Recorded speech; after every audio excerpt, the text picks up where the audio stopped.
What's up, guys? Jared Phillips here, J-Rod Fishing. I just want to do a little recap of a BFL tournament I fished last weekend on Champlain. I ended up 6th place out of 82, so I was pretty happy with that. I don't think I was on the fish for first, but I lost a couple. Probably would have put me in at least third, but I was still real happy with 6th place. Um, but started out, I only had one day to practice, so that's even better. But during practice, the wind wasn't as bad, and I was able to do a lot of drifts, and I was catching a lot of smallmouth. I found a bunch of 4-pound average smallies, so thought I was doing pretty good. But during the tournament day, the wind was same direction, but it was quite a bit stronger. And started out, we were fishing over in the inland sea, and I was dragging a drop shot because they didn't seem to be eating anything on the bottom as well for me, like a football jig or Carolina rig, but they liked it off the bottom. I could see a bunch of bait and stuff up top. They're chasing either perch or alewives around. But so I started out doing that, and I caught 4 fish pretty quick, but they weren't the size quality we had the other day.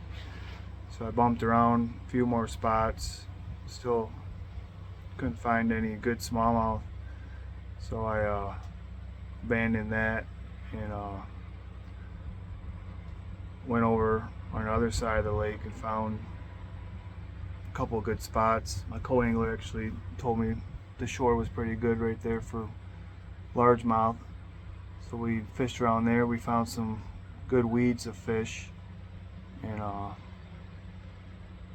hooked a couple on a jig, but for some reason I just couldn't keep them hooked. But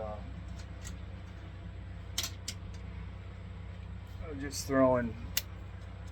hooked some good fish, but I don't know why I missed them on the Beast Coast jig. 3/8, I was just throwing it, dragging it into the weeds, around the weeds and stuff, but I couldn't. They just didn't want to.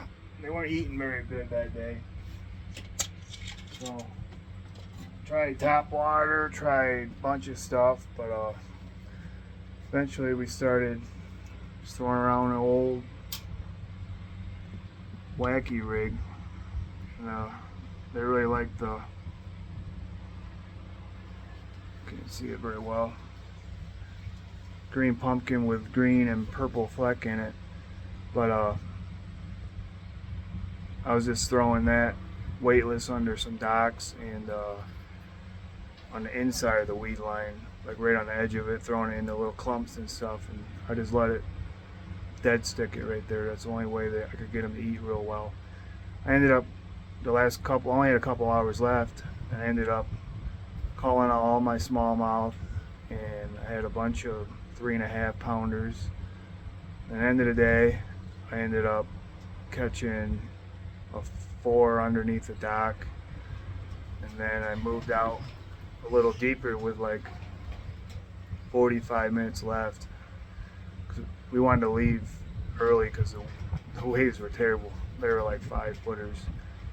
We were going across the lake. We were kind of protected where we were fishing, but we had a long run all the way across back to Plattsburgh. But anyhow, I ended up moving out. I put a nail weight and made a Nico weight out of this because there was some weeds all the way out into almost 19 foot. I ended up catching a good 4.5 and about 10, 11 foot around this weed clump. So I got him in. That gave me 18, 14. My scale said 19, but it was a little wavy, so a little off. Anyhow, right at the end of the day, about 10, 15 minutes left, I ended up hooking a huge smallmouth on a weed clump in like 19 foot. And we had him all the way up to the boat a couple times, and just when we were about to net him, he popped off. I had him on a drop shot with a flatworm on it, but he was so close, my co-angler hit him with the fucking net. But he was well over 4. He definitely would have helped me out. But I was still real happy with 6th place. I don't know if probably won't fish any more big tournaments this year, but we got some good local tournaments around I'm going to do, and hopefully next year we'll get in on the Toyotas and a few BFLs. I might even try the Bass Nation. Depends on my work schedule, but we'll figure it out. Alright guys, thanks. Have a good one.